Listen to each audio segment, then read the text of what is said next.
Welcome to Office Hours, where we assemble every single day right here to answer your media and tech-related production questions. Jason Bache in Albuquerque, New Mexico is our reader today. Jason, what's our first question? JJ Kester in Glendale, California asks, I've got a desk full of T7 shields and T9s, all of which have a rubber body. On metal T7s, I could Dremel names and then use gaff tape and a sharpie for information that could change. Rubber equals no Dremel and tape that sticks. Any suggestions? Oh, this one's complicated. Jason Bache, how would you attack this? Okay, well, I got a little bit fancy. I use a laser marker. And I actually just inscribe, and yes, you can do it on rubber. You just have to play around with it until you get it right. I tend to just simply put the stuff that doesn't change as part of the laser marker, and then I just put a numerical, unique kind of UUID internally to me for the hard drive, and then I just keep a note card in the hard drive case for what is what, and if that changes, then I change what's on the card. Wow, what a great combination. A note card for old style and laser marking for modern. Alex, what's your solution? I think you'll find that if you use a Brady industrial labeler, there are versions of those labels that are not going to come off. Brady makes a lot of different labels, and they makes a lot of different labelers too. But there's metal. They will actually make metal labels, so you can print on the metal and put them on. And good luck taking them off. So they're really designed for putting onto equipment and so on and so forth that you don't want it to come off. Now that means that you're not going to be able to change it, but that might be something to think about. I don't really mark a lot. I put tape around them, to mark like these are a show, but I don't keep. Maybe I should. I don't keep labels on the outside of my drives very often. Other than they need to be there for the show, but they don't need to be there longer than the show. So they'll sit on the front of them. I can't imagine that the rubber won't take a label from a labeler and have it stick for at least a show. So I'm not sure, because I change my drive so often. It's a drive. These little drives change every show. They got a new name every time. Alex, I have to ask, is the consumables for those Brady, little metal tags, expensive, or is it reasonably affordable? I can't remember. I got a roll a long time ago, and I'm still working through it. So I don't know what the cost is. It's in the grand. I'm sure that they're way more expensive than regular labels. I'm sure that in the grand scheme of things, they're probably not that expensive. Chris Fenwick, you wanted to weigh in on this? I think it's interesting as we work through various types of media in our careers. I went from 1-inch tapes to 3/4-inch tapes and beta tapes and little DV tapes. You can't even put a label on them. They're so tiny. And then these hard drives, I don't understand. I understand the theory. You wrap it in rubber so it's more rugged. But think about the LaCie rugged drives that were orange with the rubber. That was a hard drive that didn't have a fan, and it's wrapped in rubber. And hard drives need to stay cool. So I'm wondering, is buying a hard drive that's wrapped in an insulator really a smart idea? I don't know that I would even buy those. Jason raised his hand again. Jason, do you have a thought? In the greater scheme of things, no, it's not, unless it sells more SSDs. SSDs, of course, are immune to acceleration and G-force unless it is truly, smacked to the point where it is destroyed. But it wouldn't surprise me at all if marketing research shows that people will buy more if there's rubber on them. Alex Lindsay? Yeah, and just to go back to the cost, the all-weather adhesive polyester labels are about 10 cents each. So they're not nothing, but they're not super. Right. It's not like dollars each or anything else like that. If you're redoing your library, may be significant, but not for one-offs. Yeah. And I would test the performance. I'd be really interested if you have, if you take two of those drives that are identical and try to copy something that's nearly the size of the drive onto each one of those and see which one does better. Because what happens is it's not so much that the drive breaks or anything else, is the drive reaches certain, when the Samsung drives reach a certain temperature, they slow down dramatically, like 10x. And so I'd be really curious, Jesse, if you, or JJ, sorry, that I'd be really curious if you find that the same two identical size drives, one with rubber and one without, when does it do that drop off? Usually we assume it's going to happen halfway through. So we assume that if I have a 1 terabyte drive, I can put 500 gigs on before it's just stops. You can never just fill up a whole terabyte Samsung drive, and so you have to. So we always get twice the size of a drive we need for our cameras. No, it's not like it's just hard to find the drives that can do that. Angelbird will do the whole way through, but if you're really pushing the drives hard, and you have some of these more available drives, they'll drop off pretty quickly in about 500 gigs in. I'd also like to point out, Alex, yes, those labels are only 10 cents a piece, but according to you, you have to buy a lifetime supply all at once. I think it's $1,500 for $150. I just haven't had $1,500. I'm sure that I bought somewhere like $1,500, and I probably have labeled maybe a couple hundred things. So yeah, they are old. I will tell you, they work for a long time. I think I've had those labels for 15 years now. So. In the Mukana chat, Brian Taylor said, I've had so many ruggeds fail only to break them out of their housing and have them remount just fine. So that causes me to think the suspicion of what Jason said about the temperature problem may be real. Next question. Douglas Carmichael asks, has anyone tried out the AI-assisted coding features in Xcode 26? Alex Lindsay. It's sitting on my new computer. So I've been mostly coding with a variety of things, whether it's ChatGPT or Claude Code, separately. And I don't have 26 on my main computer, but I do have it on my rendering computer for a variety of reasons. And so on the M3 has it there. It's got it all set up, and I just have to put the key in for Claude, and I'll be ready to rock and roll. So I'm gonna maybe in a couple weeks. I'm going through a pretty hard production curve in the next 2.5 weeks. So it probably won't be in the next 2.5 weeks, but probably 3 weeks out, I'll probably start digging into it. Next question.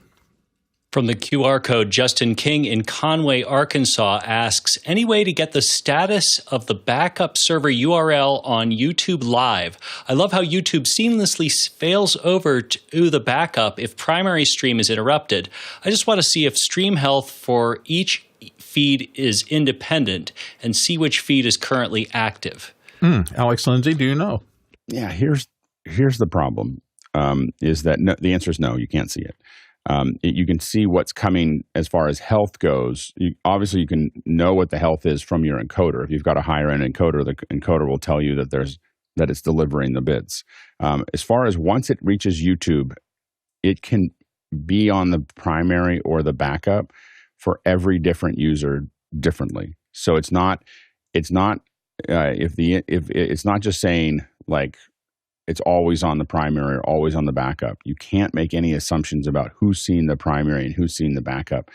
It's a really important concept to understand about YouTube, because I thought that it wasn't that way. I thought, if we roll over, everyone will be on the primary, and then because we were doing things like using a live view for the backup stream and a regular connection for the mainstream.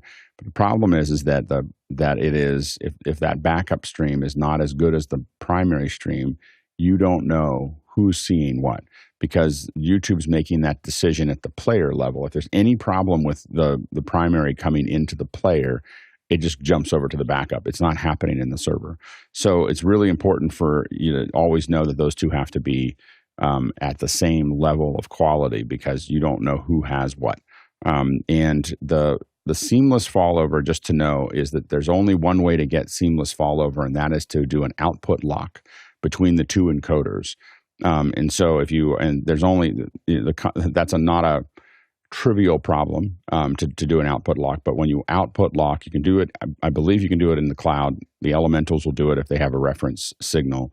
But it's basically making sure that they're firing off those frames exactly at the same time. And then YouTube, when it jumps over, you literally won't see even a blip. It'll just smoothly drop over to the other one. So that's what you have to do to get that perfect.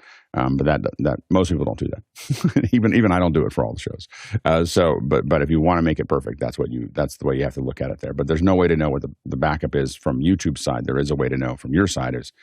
Is it feeding in? Is it backing up? Is it stopping or stalling? Guy Cochran.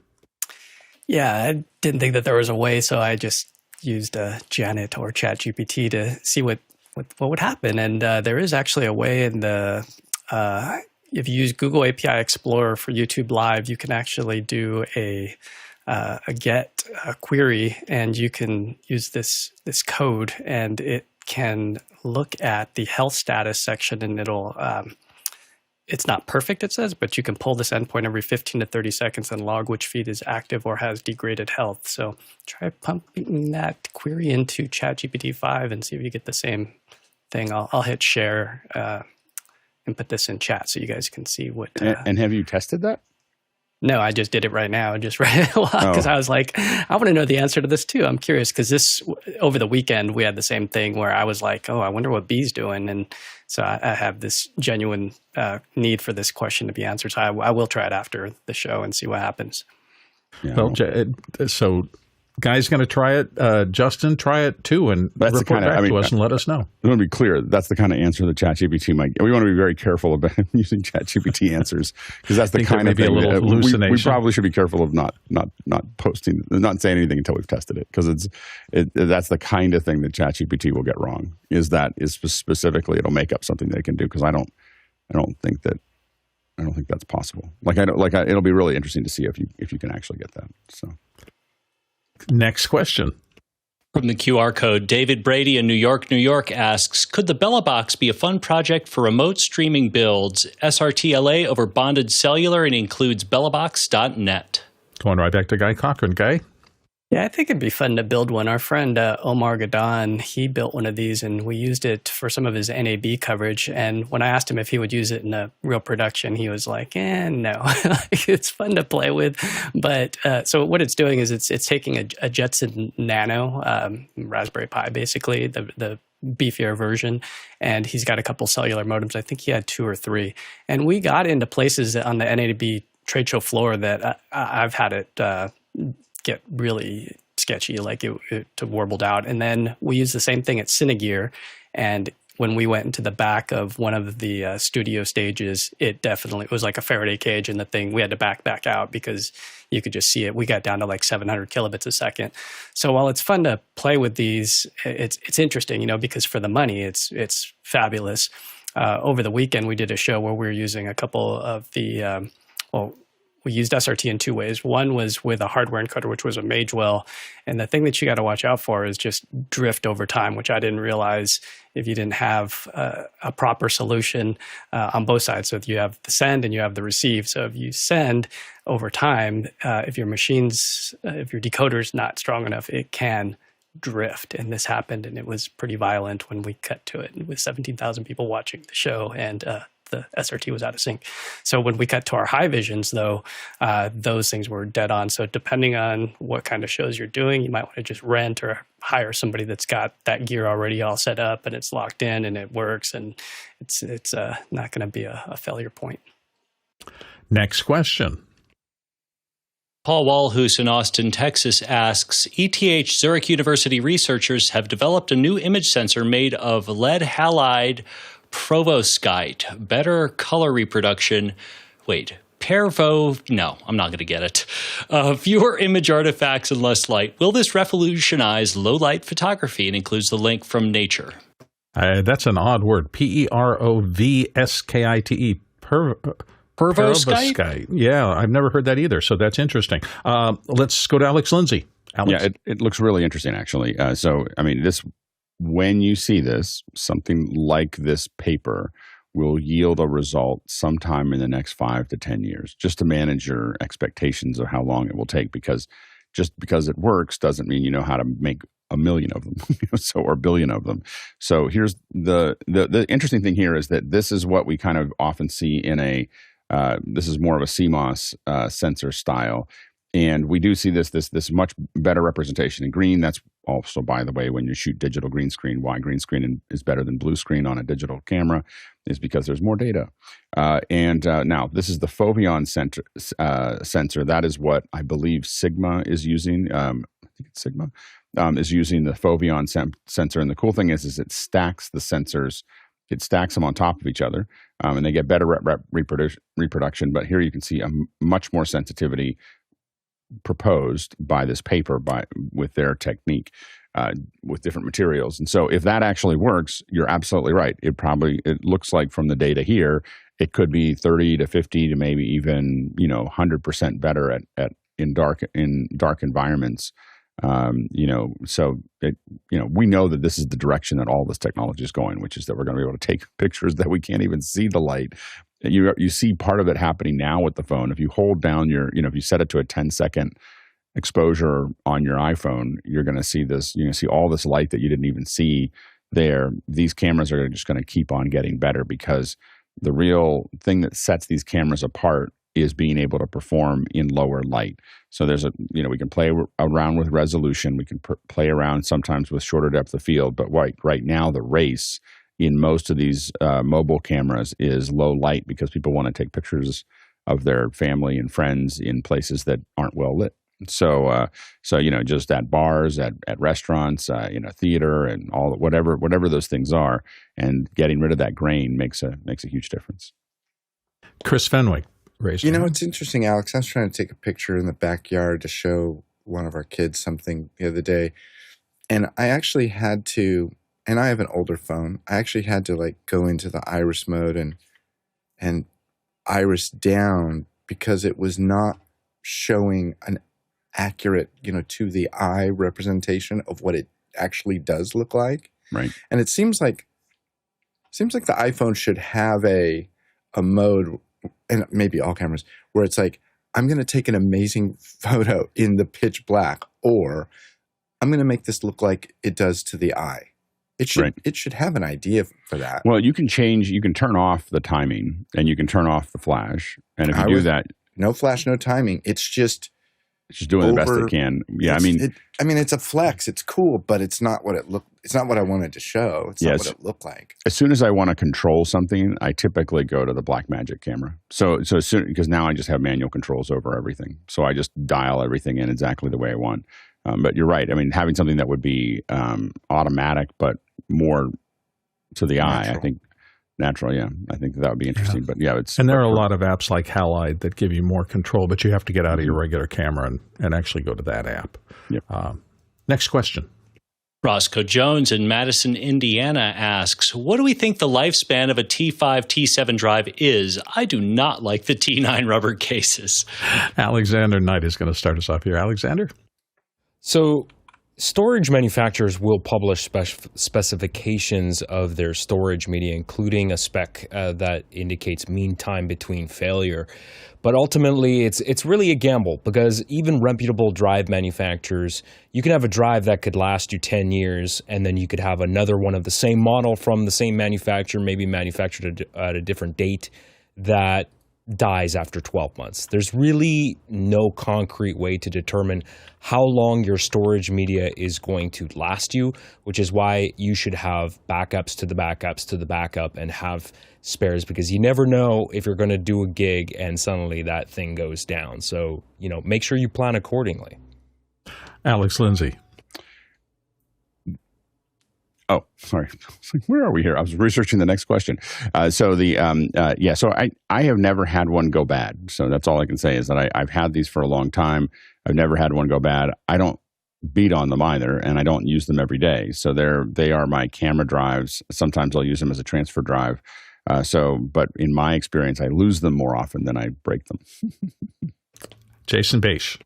If you want a reference site, Backblaze keeps a pretty good database of real life performance and failure rate stats. So I would check there. There you go. Next question. From the QR code, Quantron in Los Angeles asks, hello team, I purchased 2 Wallcat 8s. I want to ask if the 4X female and 4X male connector on the panel can work independently. 4 males of Wallcat A to 4 females of Wallcat B at the same time. Connect 4 female of Wallcat A to 4 male of Wallcat B. Ooh, this is starting to sound complex. Alex? Yeah, so let me show you what the Wallcat looks like here. So this is the Wallcat here. So what he's talking about here is he's got this Wallcat 8. So you've got both your ins and outs here for the wall, and then on the back So you have your connections here on the back. You've got Ethernet, which are in and out. So the answer is that you should be able to do that. Yes. So you should be able to just take the Ethernet from the ins and connect it to the Ethernets for the outs and vice versa. So you're just crossing those. And I believe that that'll work. I have not done it with a Wallcat. So I just want to say that, but I believe that should work just fine. And the best way to know is if you've already purchased them is to try it. But you should be able to plug those in. Those are Ethernet on either side, and they're just carrying that backup. Does that mean essentially if you're doing them in series, you can add multiple Wallcats? No, so it has to be parallel. I think you would just one-on-one. I think it's just carrying it over. I think it's just still an analog. It does AES. Well, it'll carry AES3 and DMX and everything else. It'll carry all of those signals as Interesting question. There's nothing digital about it. It's not. It's analog from all those ins to all those outs. So there's. And again, I have very limited. I've seen them. I have very limited experience. Mickey says that they are just a point-to-point connections over twisted pair. So there you go. There you go. Next question. From the QR code, Ken Kuholski in Madison, Ohio asks, are there any recommendations on wireless video transmitters for around $1,000, or is it better to just start getting SDI gear? Guy Cochran, what do you think? Yeah, it depends on a couple things. What's your risk tolerance and what's that convenience worth? Because there's nothing worse than seeing just that image fall apart and pixelate when everybody stands up or when the crowd gets there, because everything tests fine, but people are like bags of water and they just soak up RF. So the thing that I would do, and what we've done in the past, is just rent one of these other ones that are the DJI transmission. Whoops, that's the wrong one. The DJI transmission, which is for... All right, this one. So you can see that it's $2,500, but you can rent this thing from Lens Rentals for 7 days for $259. And I own this one here, and I just don't recommend it. I own the Axon CinemView HE. It's okay, and it's under $1,000, but I can't, with a good conscience, recommend that to you. I would say rent this one. It just depends on how many times a year that you're going to be doing these, as to which option you want to go. But I would look at renting instead of buying. Alexander Knight. Wireless should never be used as a convenience. If you absolutely have no other option, then you should look into that. And I like Guy's suggestion of just renting something, because then you can actually rent something that's, pretty robust. Now, admittedly, I'm not in that world of needing wireless video, but I do know Hollyland makes some products there. But the way your question was phrased, can I get I'm assuming it sounds like you maybe could live with SDI. So if you can go with copper wire, if you can go with a wired, always do that, again, unless it's absolutely necessary. Alex Lindsay. I agree. I will always use wired for everything until I can't. And then when I do that, I try to minimize the distance that the wireless has to go. So I really try to minimize any kind of use of wireless, because it's just there. And then when you do that, you got to know that you have backups, and sometimes backups to those backups, to make sure that you are actually able to, have your show go through. The wireless is, especially when it goes wrong in a live event, it's just really hard to deal with, because there's somebody on stage, they're walking around, or there's something going on, and and you are getting snow in some way, shape, or form, and it's not a great experience. Kent in the chat, Norm Claire popped in with, I have the DJI transmission, and the latency is pretty bad, so there's also other issues like that to deal with, perhaps. Next question. Funsok Darje asks, hi panelists, need help finding a network cable that lies flat on the floor? Thanks. Guy Cochran. Yeah, you'd be better off building your own, because what happens if you buy the pre-made stuff off of Amazon, just because of the way that they ship it, it doesn't coil very well, and so it has memory, versus if you buy it off a reel, like a Belden, I'm not sure of the model number, but we had to do this at a corporate building just because we had to run along the cubicles, and as we built these out and ran them, they lay perfectly flat. So there's a specific model number. If you just Google search for Belden, you're going to have to buy like a 2,000-foot roll, though, if you really want to build these yourself, because they don't sell them in small reels. But that would be my suggestion. Alex Lindsay. if you're looking for shorter runs and pre-built ones, there's plenty on Amazon. I don't know if you have like that there. So if you're looking for flat network cable that lays flat on the floor, if you're looking for flat, like I don't know if you're looking for something that lays flat or something that is actually flat. But I have a flat one that I got on Amazon for, I don't know, 70. It's a 75-foot one, and it's been working for years. so they don't, again, as Guy said, they don't roll up very well. Like, they're nothing about them that's particularly nice. So it's one of those things that's more for an install, I would say. I'd rather get really thin ones. You can get very thin, up to 10 gig now, Ethernet cables. So think about if you're trying to go under doors, a lot of times the thinner Ethernets, I would rather have. They're much easier to roll than the flat ones. Alexander Knight. Yeah, I agree. And I've bought this stuff before, and I bought the Amazon Basic stuff. But I would only use this for permanent installation. So this stuff, I mean, $13.99 for 50 feet, and this is shielded STP Cat 7. So it's absolutely pancake flat, very, very lightweight. And I ran this along the baseboard so I could run a long cable to the Apple TV here in my living room, and that works pretty well for permanent install. Yeah, I had one of those flat cables that used to run in the old place that I lived at between my indoor studio and the outdoor. I had a garage conversion for the voice booth back then, so I ran that flat cable along a power line and through a window, and there are little clips you can find for it. So it really looks pretty well on a baseboard or something like that in those clips. And it worked fine for me, but I agree that you have to really roll it up flat like you're kind of rolling up a tape or something like that. It's fiddly. So, but it worked fine for me. So good luck, Funzak. Next question. Paul Walhus in Austin, Texas asked, with the advent for satellite service being built into mobile phones, is it way more possible to take professional media productions to areas outside a cell range with some kind of bonded satellite app? What would that look like? Alex Lindsay.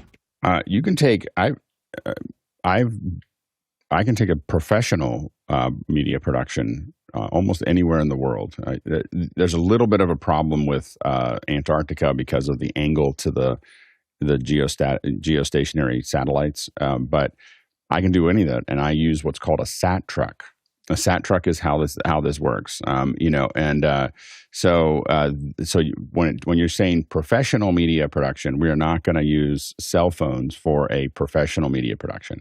So because you're not going to want to explain that you collected a bunch of iPhones together to a client and say this is what we thought was going to work. That'll be the last time you get to work with that client. And so there's and on ones that matter, I have 2 sat trucks, that are going to 2 separate satellites with 2 different downlinks, and I've done that many times. So I think that because you never know if a sat truck's going to go down. So that's the anyway. So yeah, so you can the satellite service in these mobile phones is there to text help, I'm here, I made it to the mountain, or I made it home, or I'm stuck in the snow, or whatever. The bandwidth is so small that you could, you'd have to bond 1,000 of these phones together to get maybe a low-res video signal. Chris Fenwick.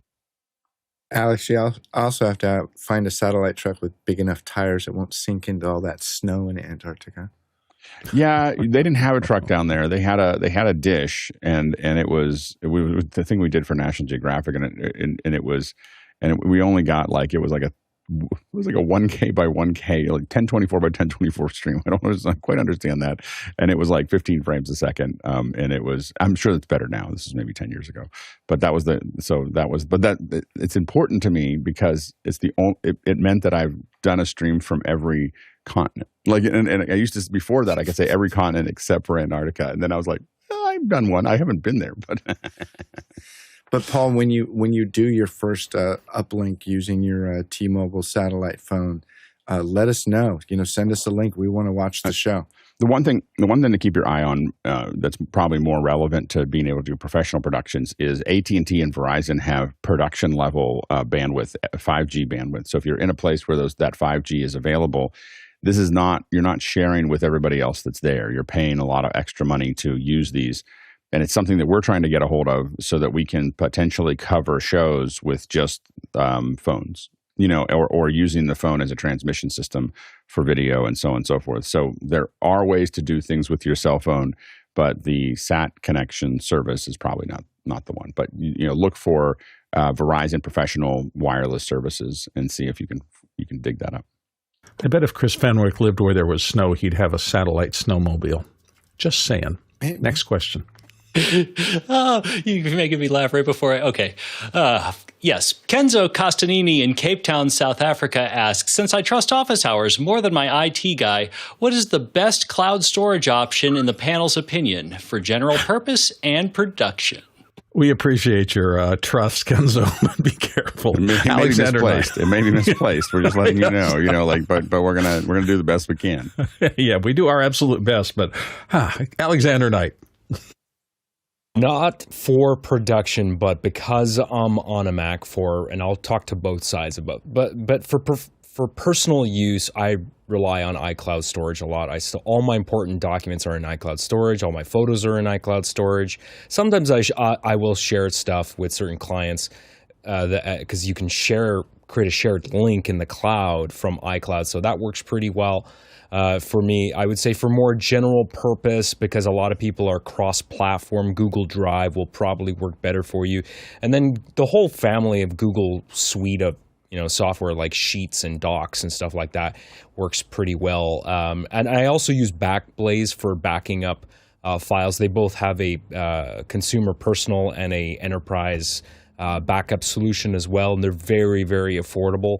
And then, of course, when you say production, well, what's the use case, right? So you got probably Frame.io is the most famous in terms of for just putting stuff up in the cloud for video production, for collaboration between teams to edit stuff that's incredibly fast, and they will absolutely use all of the available bandwidth that you have, which is pretty amazing to see. In real time when you use it for the first time. It's shocking. And then, of course, there are other options too. You can, you've got your Amazon S3 buckets and all that sort of stuff. So there's a lot of stuff out there that you've probably already heard of that are, a lot of people are asking. And of course, you can also ping people on Discord and specifically maybe mention what exactly you need it for. And then people can also give you further suggestions. Alex Lindsay. Yeah, for general purposes, most of what I do, for my just kind of passing things back and forth, I actually am using iCloud, between my computers all the time. I'm doing that, but anytime it starts to matter, I tend to use, even though I complain about them on Twitter, it all kind of slowed down a little bit, or X or whatever. I'm still using Frame.io. I've taken a lot of stuff off of it just because I decided I had let myself get a little too lazy with Frame.io, where I had a lot of eggs in one basket. And learn not to do that. And so I've, now I just have what I'm doing in my current productions, which also saves me probably $400 a month. But anyway, so that's the other side of that. But I think Frame.io is kind of, I would say, the base unit. There are people who will send you Google Drive stuff and Dropbox and everything else. I can just tell you, in the production world, they'll make a bunch of decisions about you, like if you do something less than Frame. So there's there's the Dropbox and G drives and stuff like that are kind of like, well, no one's serious here. Frame.io is kind of the beginning of we're serious, and then you get into things like CI Media and a lot of other ones that's Sony's version of this that are like, oh, they're enterprise, like when they send you that link. But the Frame is kind of the entry level of and again, it just depends on how you want to be perceived when you're sending stuff to specific people that are in production. By the way, if you're not using our Mukana system, you're kind of missing half the show. There's a huge group of people there who are talking about our questions. So go to officehours.global/join. You'll get an email within a day or two and just a simple little breadcrumb trail to get into it. That's officehours.global/join, and join kind of the family who are talking about these questions. And there's a lot of additional information that are really helpful. officehours.global/join. Next question. Matt Halverson in Brookings, South Dakota asks, I've been filming using a teleprompter, and I'm seeing the lines of text move up the screen. It shows up as a line that is slightly brighter than the rest of the picture when scrubbing through footage quickly. Can you see the lines? Canon R5C at an f2.8 lens. Alex Lindsay. If only Courtney was here. So if you see Courtney on one of these shows, definitely jump in. He'll probably have some opinions. What I think is maybe happening is that I'd love to know what your gain setting is and what your aperture setting is on your lens. It is the relative light. So if everything's well lit and you're not gaining up and you're not all the way opened up, you should find, even if you're always opened up, it should be fine. But if there's enough brightness in front of the camera, you should not see those lines. If you are, but if it's underlit, then those lines are going to make more of a difference, and you'll see them. Jason Bache. If you're using 80/20 glass and that glass is perfectly at a 45-degree angle, something is wrong. I think it's, I'm going to add to that because I've seen it a lot. If your shroud, if between the camera lens and the back plane of the glass is getting incidental light, sometimes that will show up. That doesn't usually scroll, but it can change the transmissive quality. I'm always very careful with the shrouds between the camera and the glass to make sure that no extra light is leaking in there. Alex, you obviously had something you wanted to. No. I really think it's relative light. Like I think that's that's the most likely. Next question. From the QR code, Neil Avaledo in Boca Raton, Florida says, with TART, creating and running Mac VMs takes seconds. What are your thoughts on using multiple VMs to manage Isadora nodes, screen scrapes with mimoLive, and Apple Spaces on a 32-gigabyte Mac Mini M4 running macOS 26? And the website is tart.run. Alexander Knight's going to help you here. Alexander? It's not that the machine is not capable. Obviously, the M4 is really powerful. And it sounds like if you have the 32 gig version, you probably have the M4 Pro processor, which is a very, very powerful machine. But for production stuff, it's not that you can't. The idea to me of running multiple virtual machines on the same computer to run stuff that you rely on. Personally, I'm a bigger fan of just having separate computers. Yes, it's more expensive, but I like to treat each computer like an appliance, run it on that native operating system, and just dedicate it for that tasks. But maybe that's just me. Alex Lindsay.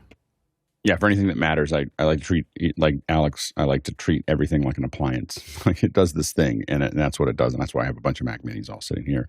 But I think that if you're trying to do this and you're playing with something, I think that one thing to think about is just constantly looking at what your CPU and GPU usage are. You should be targeting 40%. If they go over 40%, you should start thinking about, okay, because remember, they could spike anywhere. They should never go over 60%. Like you should always consider that the hard deck, like of where, a hard ceiling of where you can go to hit that. If you see stuff peaking over 60%, it means that you don't know. Like some surge is going to hit you, and you're going to start losing frames. You're going to start having queues not work. You're going to start, there's a whole bunch of things that happen that aren't good. So if you're running all of these virtual machines and you're running at 30 or 40%, which is quite possible on a Mac Mini M4, then you should be okay. It's not something I would do, but you should be okay. But if you start seeing that CPU and GPU usage go up, you should be very worried. Next question. Douglas Carmichael asks, with DJI drones hard to find in the U.S., what drone maker is the panel's preferred choice? Alex Lindsay? DJI. There's not really, and this is the problem is that they, maybe the United States wants to try to make it more of an even playing field, but there's nobody close. Like there's no drone manufacturer that is close to DJI at this point. They have outspent, out-researched, outperformed everyone around the world. The only thing I can imagine is that somewhere in the future, there'll be Ukrainian drones for commercial use that will probably run better than the DJIs because and they're gonna look, they'll have some kind of like Eastern European feel to them. I bet you the FPVs will work really, really well. And so because they're and I think the whole ad campaign will be as battle tested, and so they'll all have those. But I think that the number that I literally think that you could end up with a commercial entity after this coming out of Ukraine that is just drones. So stay tuned. Mark my words. Mark this show. In 5 years from now, let's see if there aren't the number one competitor to DJI is a Ukraine drone maker. Jason Bache. I've been deeply involved with the drone industry for well past a decade, and Alex is exactly right. Every word of that is correct. Now we just have to come up with a pithy name like "Don't Bomb the Shot," and that'll be the Ukrainians', fix. Next question. Roscoe Jones in Madison, Indiana asks, what 3 business apps or tools have you found most useful in profitable production work? For example, do you use customized spreadsheets in your work? Jason Beish, I'm turning right back to you. Okay, so it's a bit of a cheat, but I could safely say that Keynote has made me millions. Now, keep in mind that was over quite a long time, but it has generated an insane amount of revenue. It is kind of the alpha and omega of everything I've ever done, really, as an independent contractor. So my vote's for Keynote. Alex Lindsay. Yeah, for 3 business apps, Notes, Keynote, and Numbers. Those are the 3 that I've probably made the most money with. So Notes, every time I open up a meeting with somebody, with a client, I open it up and I put the client name, rough subject of the meeting, and the date and time. So I can go back to my calendar if I ever needed to. And then while they're talking, I'm sitting there typing all the things that I want to remember, that mostly the things that I have to do or somebody else is going to do. And so I'm typing those out in the meeting. And so that's in Notes. I get all my work from Keynote, or a vast majority of my work from Keynote slides. So I do a lot of decks for those things. And the big thing about Numbers is that my proposals often look way better than everybody else's. And so I build things in Numbers. Oftentimes I'll take the Numbers and bring it into Keynote as a slide, but I design them all in Numbers. But my ability to use white space, if you're using a standard, if you're bidding on things with something, less standard. Now we send something out from QuickBooks once you've already agreed to it. It doesn't look nearly as nice. But a lot of the work that I do, it looks better, and it shouldn't matter. It should only be about the work. It's never only about the work, And so when you send something that looks really shiny to a client, it doesn't guarantee you're going to get the work, but you are definitely on the inside lane of the race against everybody else, because most people make horrible proposals, horrible looking proposals. They have lots of text. They have lots of explanation how they're doing it. They just look bad, and that undermines their ability to get the work. Next question. Paul Walhus in Austin, Texas asks, does Office Hours have a beta test program and bug reporting tool for its users? I found dozens of fixes and bugs and want to report them. For example, my questions no longer get put back in my notes. They get deleted and if they don't get asked. Alexander Knight. Paul, if you're asking if we have something equivalent to an Apple feedback tool where you can submit bug reports, not that I'm aware of. Discord is a very, very good community with channels specific for certain things that are relevant, where you can submit that feedback there. To answer that specific question, I'm not sure why that's happening for you. To my knowledge, we don't delete them, but maybe Alex knows more than I do. Alex? You can go to Discord and put it into the Makana chat, and then the programmer will see it. But this is really more of a Sunday question. Next question. David Brady in New York asks, the Logitech MX Creative keyboard is now supported by Companion. How many folks are using alternative surfaces with Companion? Which do you like and why? And Alexander Knight. Logitech has a history, a track record of, and it's not that I don't like their products. They make some good products. I like their mice, but they have purchased other companies and supported their hardware for a while, and then they just get discontinued. So for like something equivalent to like a Stream Deck, I would probably stick with Elgato if you're going to buy a piece of hardware. Because I just feel like they're going to be around a little bit longer and support that stuff. And there are other, you can buy touchscreen displays of any manufacturer and use that with your with Companion as well. So I'm not sure how much I trust Logitech. I would probably not buy any of their control services personally. Jason Beish. Yeah, Stream Deck through and through. Logitech, I'm sorry. If you need an app to be installed on my thing that has full access, including accessibility, in order to do all your cool functionality things, you're dead to me. And we've burned through all the questions you've asked. Thank you so much for participating today.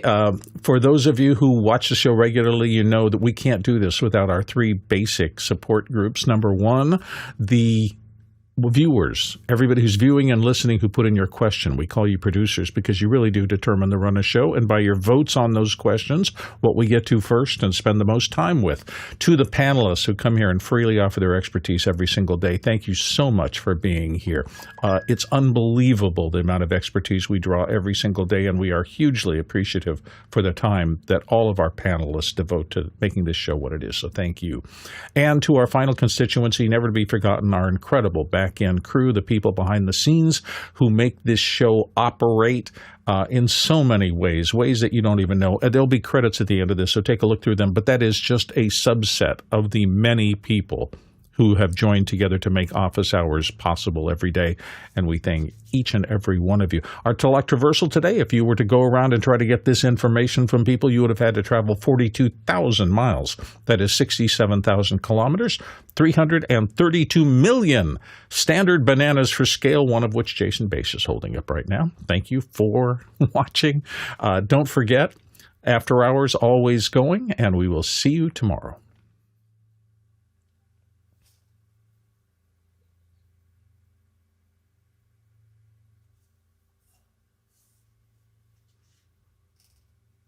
See everyone tomorrow. Bye-bye now. Bye-bye. See ya.